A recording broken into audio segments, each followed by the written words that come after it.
Bonjour à tous. Alors aujourd'hui, dans la Torah de mon cœur, je vais vous parler d'Adam. Alors, qu'est-ce que Adam Voilà, qu'est-ce qui est dit dans cette Torah? Alors, je vais commencer par vous lire quelques phrases. Je ne vais pas tout expliquer parce que ce serait vraiment trop long, mais je vais essayer de vous transmettre là, ici, l'essentiel, et puis après, on ira plus dans les détails au fur et à mesure des choses. Mais déjà, juste vous établir certaines choses. Voilà. Donc, je vais vous le lire. Ah oui, ah non, avant de vous le lire quand même, il faut que je vous explique que donc on a deux chapitres qui parlent. On a l'impression que c'est la création d'Adam. Donc il y en a beaucoup, il y a eu beaucoup de gens qui ont pensé que ça venait de deux choses différentes, alors qu'en fait, absolument pas. C'est une continuité.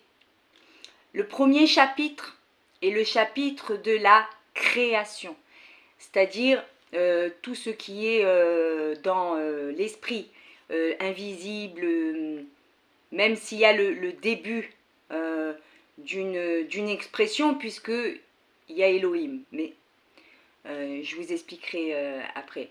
Elohim, donc qui va ici créer Adam, donc Adam, qui est les deux, hein, c'est les hommes, les femmes, enfin c'est mâle et femelle en fait.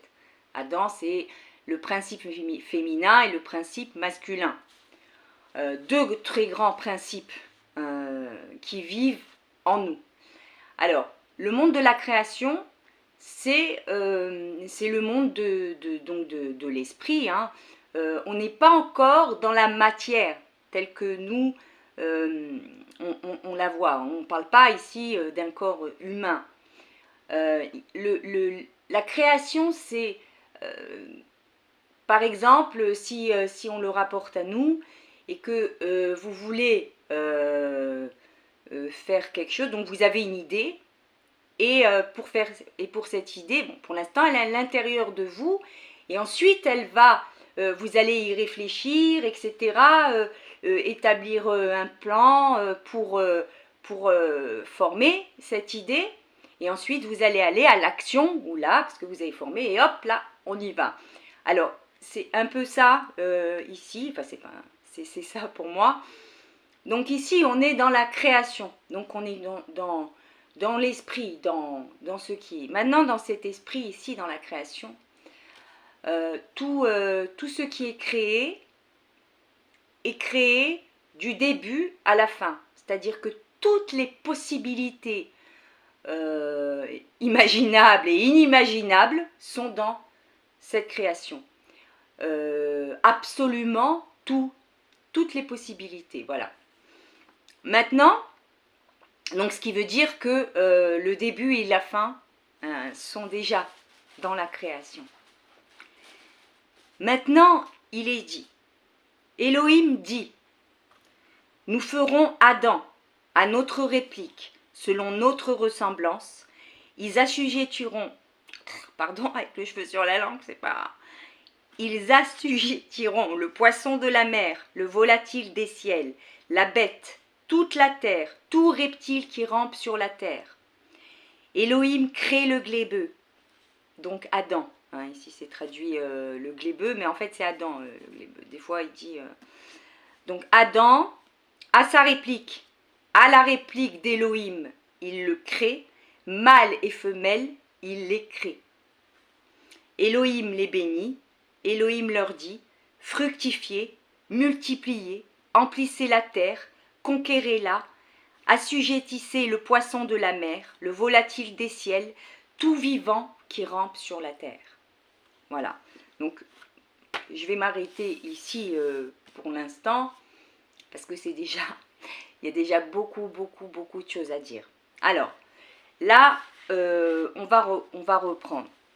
Donc, ici, on a « Nous ferons Adam à notre réplique selon notre ressemblance ». D'accord? je vais juste prendre cette phrase que je vais mettre en parallèle après avec ce qui, quand il y a la pensée, il y a nous ferons. Donc on est dans une formation de quelque chose. Donc on voit bien que c'est au futur, c'est-à-dire que ça va se faire dans le temps, hein, dans l'espace-temps. C'est ça là, c'est nous ferons. Donc c'est Yahvé Elohim, Yud-Hé Vav-Hé Elohim, parce que c'est la partie féminine de Dieu, c'est Yud-Hé Vav-Hé, et la partie masculine, c'est Elohim, même si ça regroupe toujours le tout. Donc, Elohim dit, nous ferons Adam à notre réplique, selon notre ressemblance. Alors, qu'est-ce que ça veut dire ça? Alors, ici, on est donc dans ce monde de la création, on est dans l'unité, c'est-à-dire où tout est un, mêlé. Et dans cette... où il n'y a rien qui est, vous voyez, l'un au-dessus de l'autre, etc. Tout ça, bon.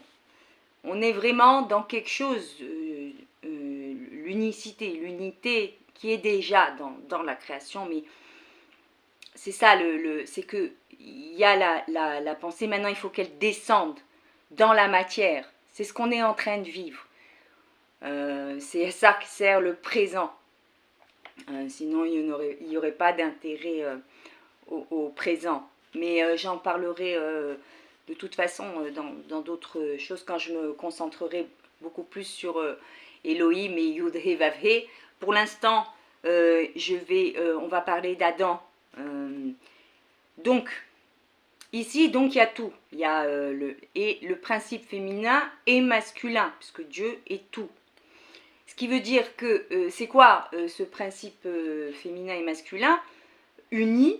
C'est que le principe féminin, c'est l'intérieur, c'est l'invisible. Et le masculin, c'est ce qui se voit, c'est l'extérieur.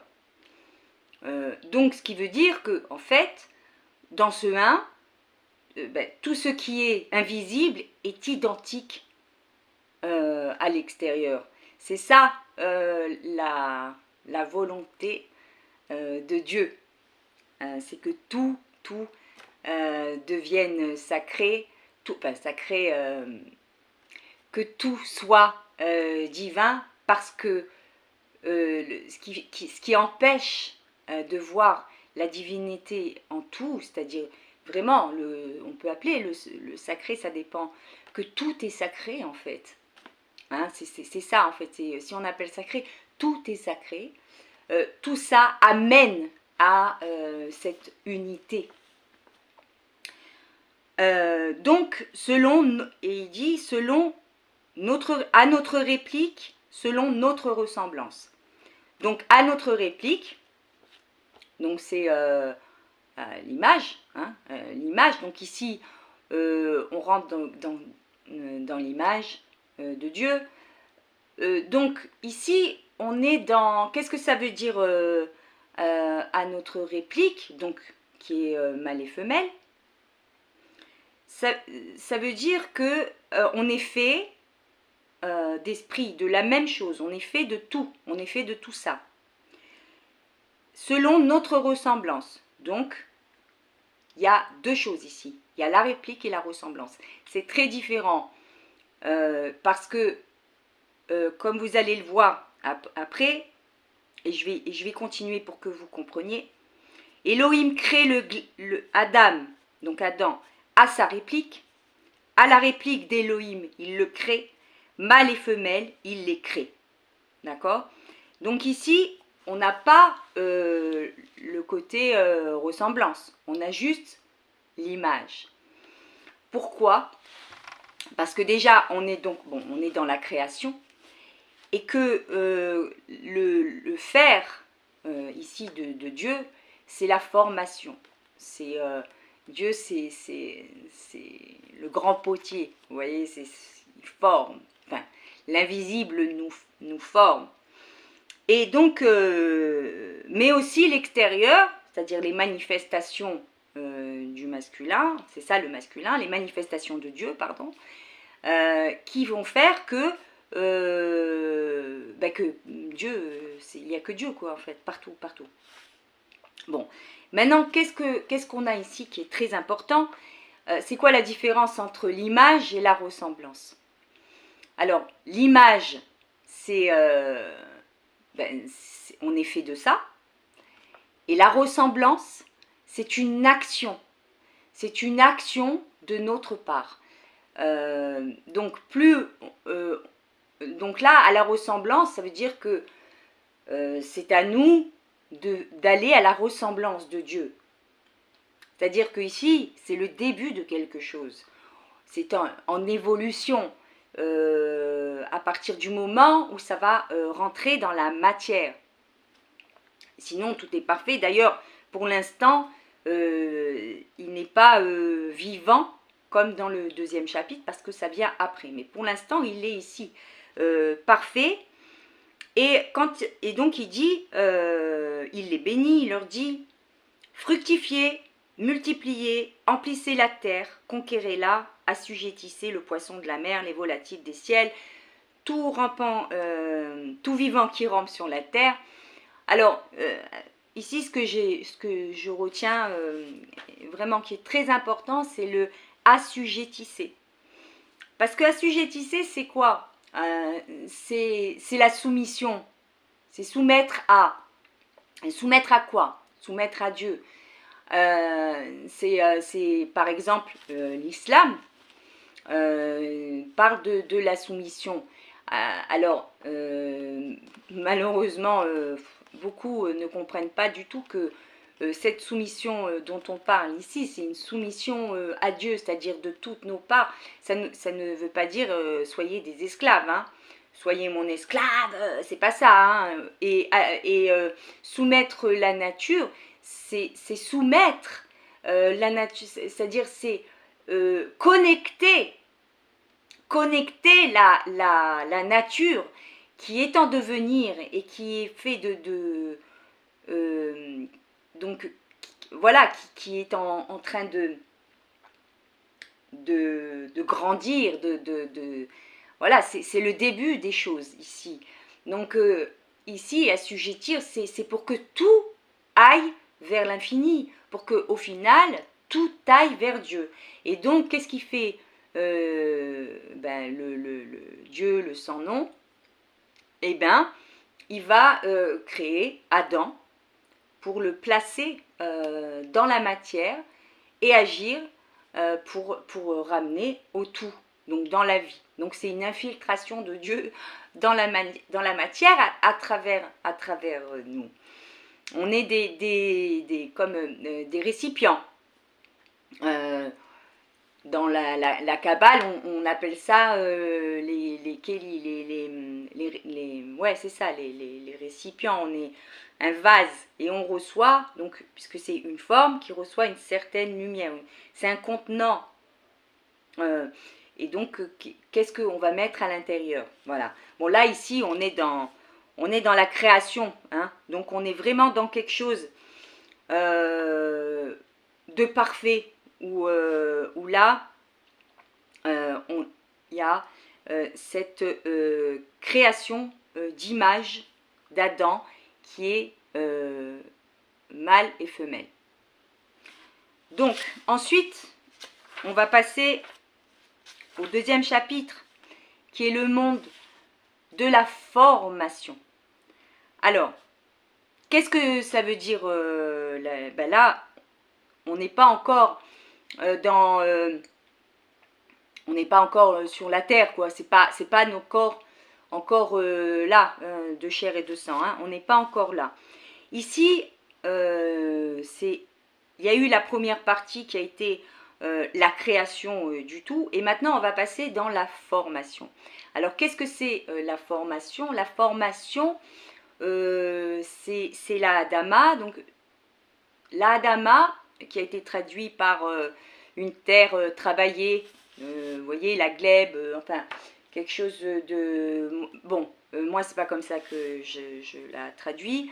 En fait, la Adama, on est Adam, Adama, hein, c'est le féminin, c'est la terre, donc c'est l'astral. Voilà, c'est ce qu'on appelle l'astral. C'est-à-dire, on vient de là, c'est l'astral, c'est l'expression, c'est de là que va s'exprimer, enfin, va s'incarner le vivant. Donc là, on est dans l'astral. Et voilà. Maintenant, je vais vous lire le deuxième passage. Et là, on a Yud-He Vav-He Elohim, forme Adam, poussière d'Adama. Il insuffle en ses narines haleine de vie. Et c'est un être vivant. Donc, ici, qu'est-ce que ça veut dire? Eh bien, comme je vous ai dit, ici, l'Adama, donc, c'est de la poussière d'étoiles, en fait. C'est de la poussière de lumière. C'est de la poussière d'étoiles. C'est pas totalement encore la lumière parce qu'elle doit être transcendée par nous. Mais c'est déjà, évidemment, c'est la lumière en évolution. Donc, c'est de quoi on est fait. On est fait en esprit. En esprit, même si tout est fait, bon, nous on sépare les choses, on pense que voilà, on appelle les extraterrestres, on dit les extraterrestres et tout ça, mais nous on est même, on est des extraterrestres pour d'autres vies. Il n'y a pas, en fait, ici, on nous parle vraiment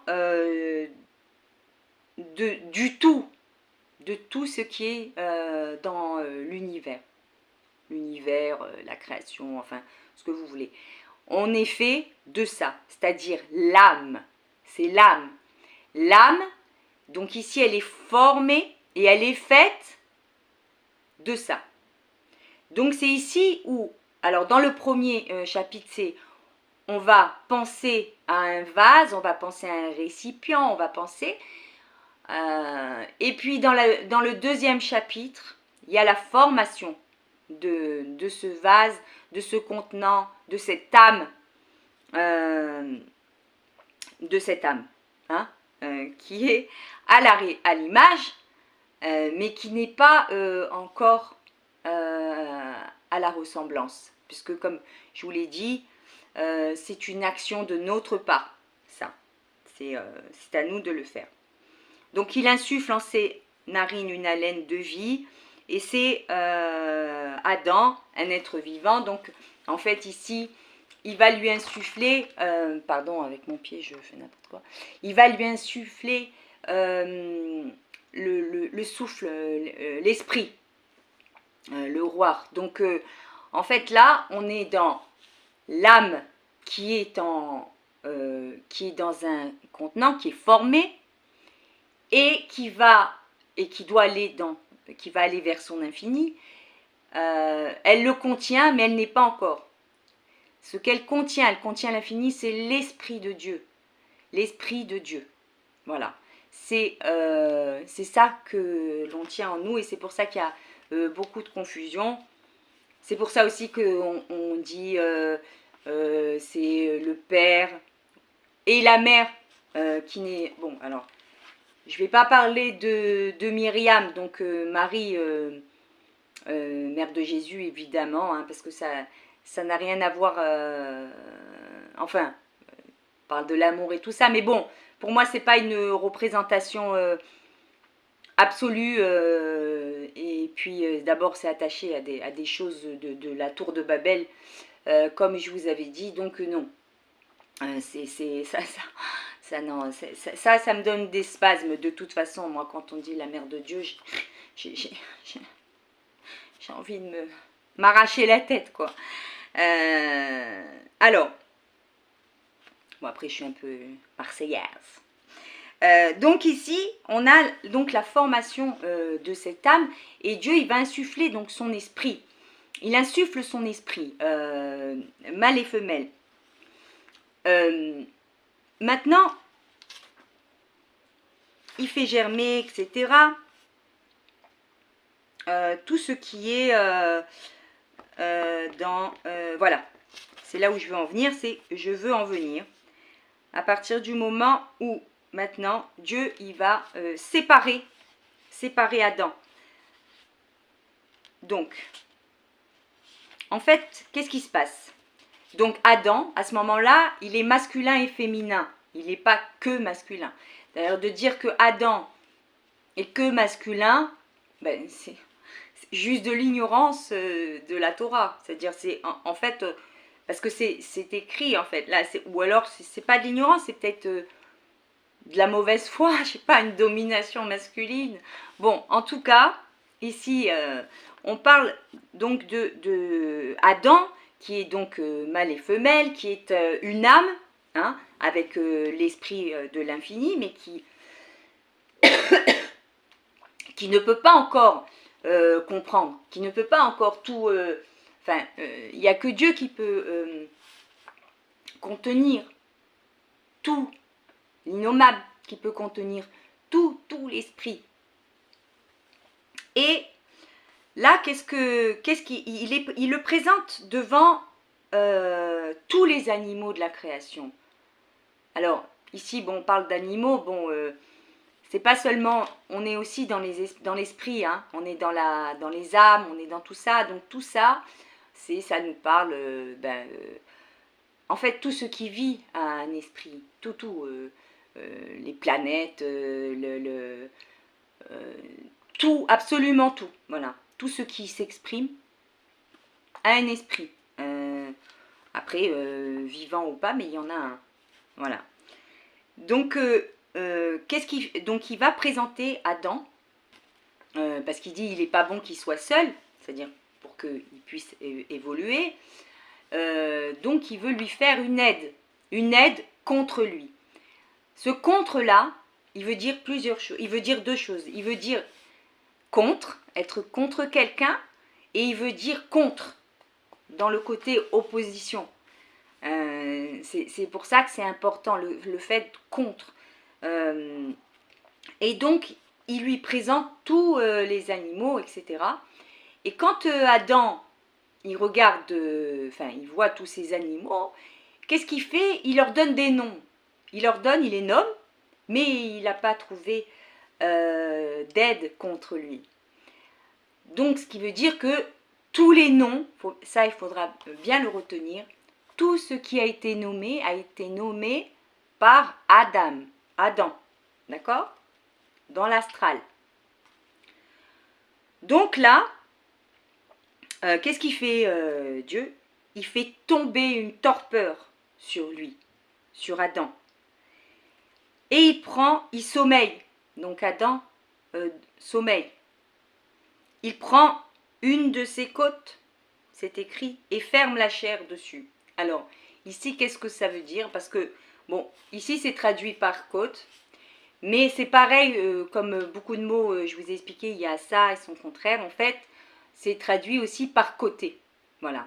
Alors, le côté, la côte, c'est beaucoup l'emprise masculine, hein, qui a voulu dire que la femme, elle sort de la côte d'Adam. Mais en fait, pas du tout, parce que il y a le côté masculin et féminin. Et donc, c'est comme si qu'ils étaient, voilà, comme ça. Et puis, maintenant, ils sont dos à dos, d'accord? On va séparer donc le côté masculin, voilà, la vibration masculine, et l'autre, la vibration féminine.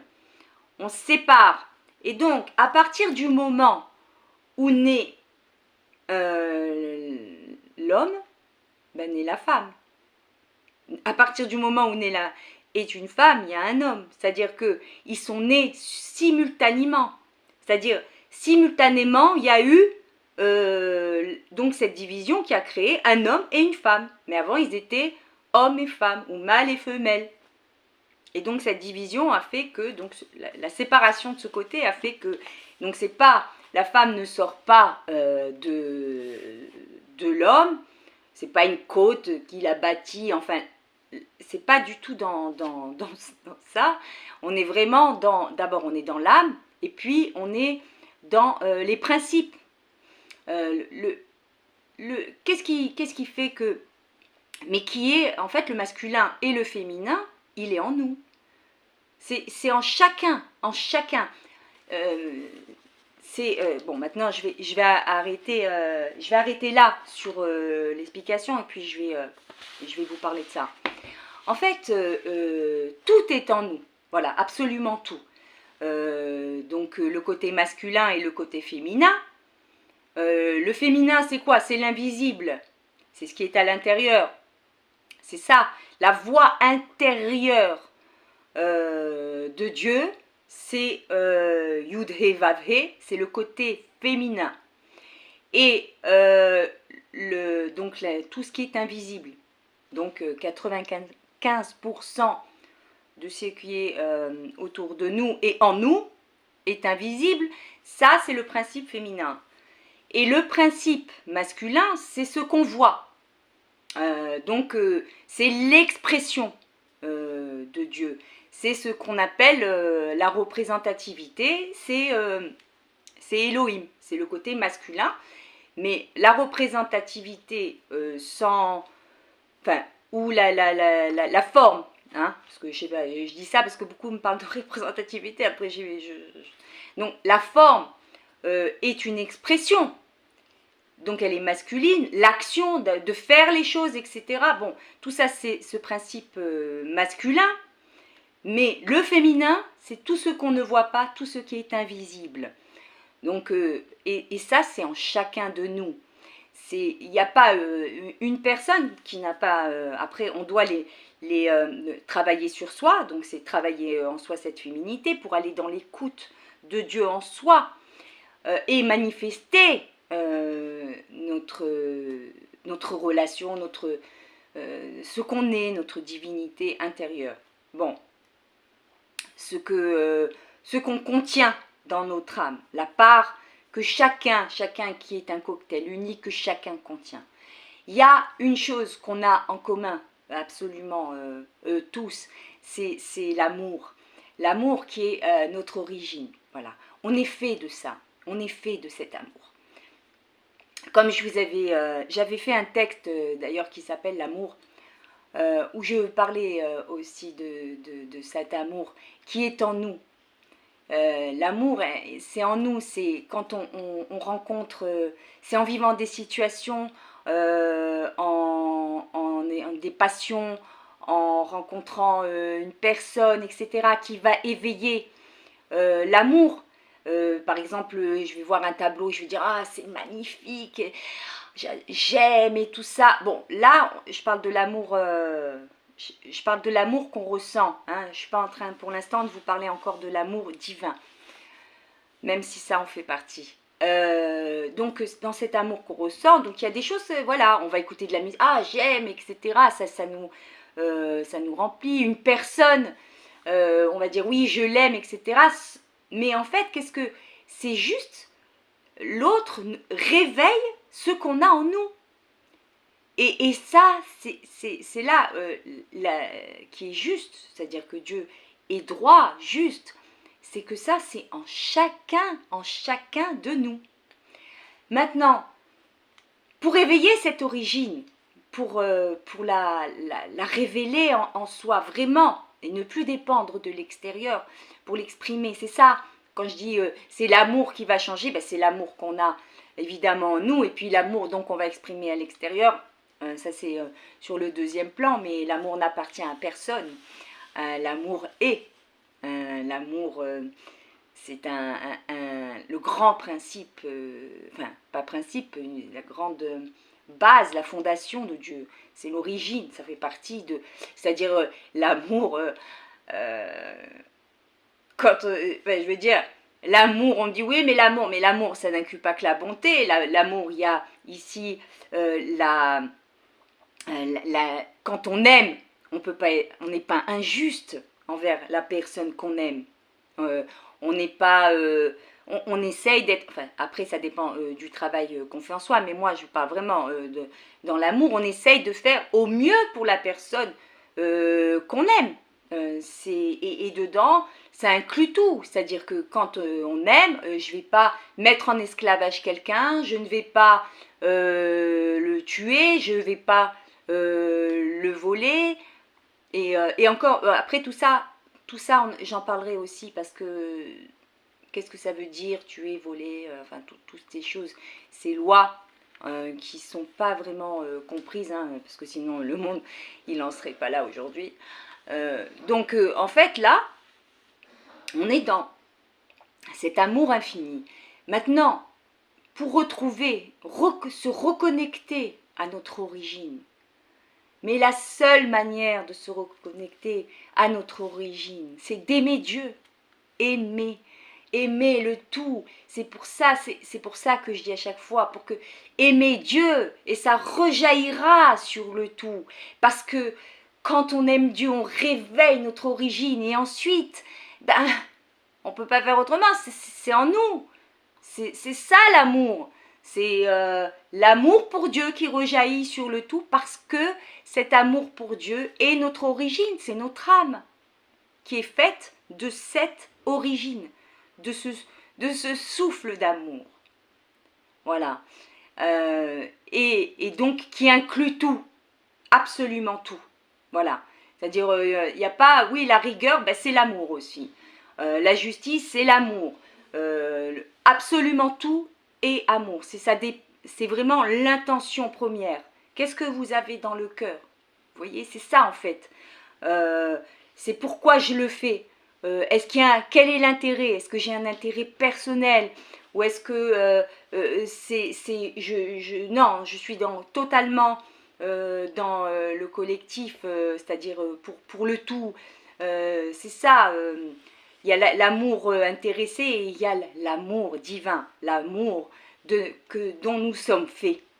Voilà. Donc en fait, c'est ça, la lumière, entre autres. C'est l'infini amour de Dieu qui nous souffle à travers ces paroles que l'on ressent, que l'on entend en soi.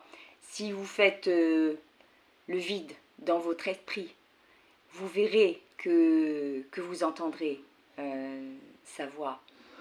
Ça va pas toujours évidemment dans le sens que l'on croit. Ça nous bouscule. Hein. La part féminine de Dieu nous bouscule. Alors que la part masculine qu'on exprime aujourd'hui, qui est exprimée comme les religions, elle est très très très masculine. Vous voyez, et donc il manque l'invisible, il manque la vie. Hein. Faut pas oublier que c'est pour ça que c'est la femme qui porte la vie et l'accouchement vient de la femme, la vie, c'est à l'intérieur qu'elle se crée. C'est pour montrer que tout se crée d'abord dans l'invisible et ensuite ça s'exprime. Et l'invisible est dans ce principe féminin. Ça ne veut pas dire que Dieu est une femme, je ne suis pas en train de faire... N'oubliez pas que tout est en vous. Ce sont des principes. Et donc, ce corps, alors oui, comme tout est fractal, donc à un moment donné, mais ça c'est le côté encore animal, où on va dire la femme et l'homme, on va séparer. Voilà. Donc là, on est vraiment dans la formation, dans l'astral et dans la... Et avant tout, à l'origine, dans la création dont on est fait. Donc voilà, pour aujourd'hui, je vais m'arrêter ici. Et puis, à très vite, ça c'est sûr. Je vous souhaite une magnifique journée et je vous embrasse. Et que le sans-nom vous porte et écoutez votre voix intérieure. Voilà, je vous aime, à très très vite.